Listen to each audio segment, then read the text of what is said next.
केजरीवाल बहुत बड़ा ड्रामेबाज है, देखो क्या क्या करता है। अखिलेश जी के विवाद को कोई सीरियस नहीं लेता है।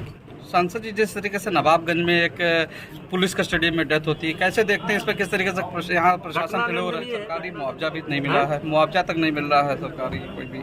देखिए उसमें एक जांच चल रही है। प्रशासन है उसका कहना है कि हार्ट अटैक से उसकी मृत्यु हुई है, परिजनों का कहना है कि पिटाई से उसकी मृत्यु हुई है। कर रहे हैं और वही कांग्रेस में जोड़ तोड़ चल रही है, कैसे देख रहे हैं इसको? देखिए मैं कई बार बोल चुका हूँ कि इस देश के लोग राहुल गांधी को सीरियस नहीं लेते हैं, और अब तो देश के लोगों को छोड़ दीजिए, उनके पार्टी के ही लोग उनकी सीरियस नहीं लेते हैं।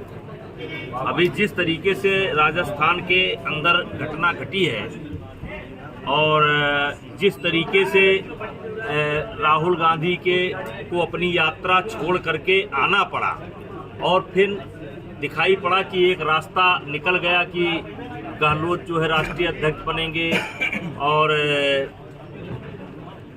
पायलट जो है मुख्यमंत्री बनेंगे। लेकिन आज कल कुछ और था, आज कुछ और है। तो इससे ये लगता है कि अब राहुल गांधी को कांग्रेस के लोगों ने भी सीरियस लेना बंद कर दिया है, और एक तरफ जहां वो देश जोड़ने की बात कर रहे हैं, देश जोड़ने के लिए यात्रा निकाल रहे हैं, वहीं उनकी पार्टी टूट रही है। यही हाल गोवा में हुआ, यही हाल यहाँ पर हुआ। अब देखिए आगे आगे क्या होता है। तो सांसद जी जिस तरीके से अखिलेश यादव ने डिप्टी सीएम को कहा छापा मान मंत्री, और इनके छापे से कोई कार्रवाई नहीं हो रही, कैसे? जी उत्तर प्रदेश के मुख्यमंत्री रह चुके हैं और वो कहना कुछ चाहते हैं, उनके मुंह से निकलता कुछ है। वो शब्दों का चयन नहीं कर पाते हैं। अगर कोई मंत्री जा करके स्वास्थ्य विभाग में की व्यवस्था को देखता है, कोई मंत्री कलेक्ट्रेट में आकर के अगर व्यवस्था को देखता है, तो उसका मतलब ये छापा मार नहीं हुआ। और अखिलेश जी के विवाद को कोई सीरियस नहीं लेता है। ये 2-3 नेता ऐसे हुए हैं, ऐसे लग रहे हैं जैसे कोई मतलब इनको सीरियस नहीं लेता है। तो अखिलेश यादव को ये क्यों कहना पड़ा कि जो मंत्री है वो बजट विहीन मंत्री हैं, यानी बजट नहीं है, बस खाली दौड़ते हैं? जैसे उनके कहने से क्या होता है? उनके कहने से कुछ नहीं होता है।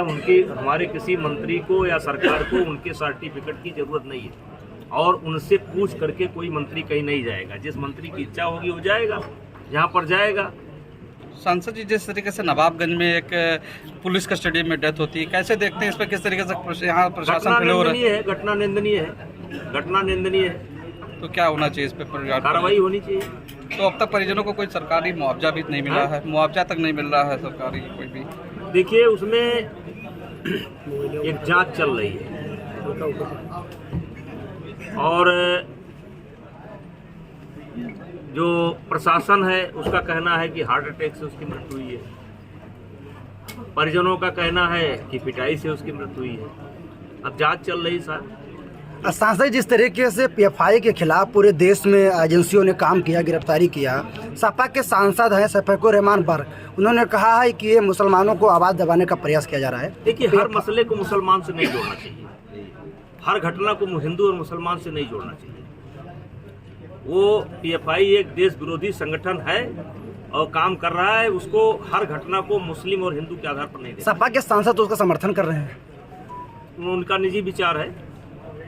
आज आपके द्वारा जिला पंचायत में मीटिंग है, किन विषयों पे आपने मीटिंग किया, तो विस्तार से बताएं। आज निगरानी समिति की बैठक थी। एक तो पिछले निगरानी समिति की बैठक में जो सवाल उठाए गए थे उन पर विचार हुआ, और फिर नए कुछ विषय निकल करके आते हैं। एक तरीके से कामकाज की समीक्षा है, तो कामकाज की समीक्षा की गई और अच्छा रहा। आने जाने नहीं दिया जा रहा है इसलिए कि वहाँ विकास नहीं हुआ, तो क्या कुछ है? बहुत बड़ा ड्रामेबाज है भाई, छोड़ो उसकी बात मत करो। बहुत बड़ा ड्रामेबाज है। कौन? वही केजरीवाल बहुत बड़ा ड्रामेबाज है, देखो क्या क्या करता है।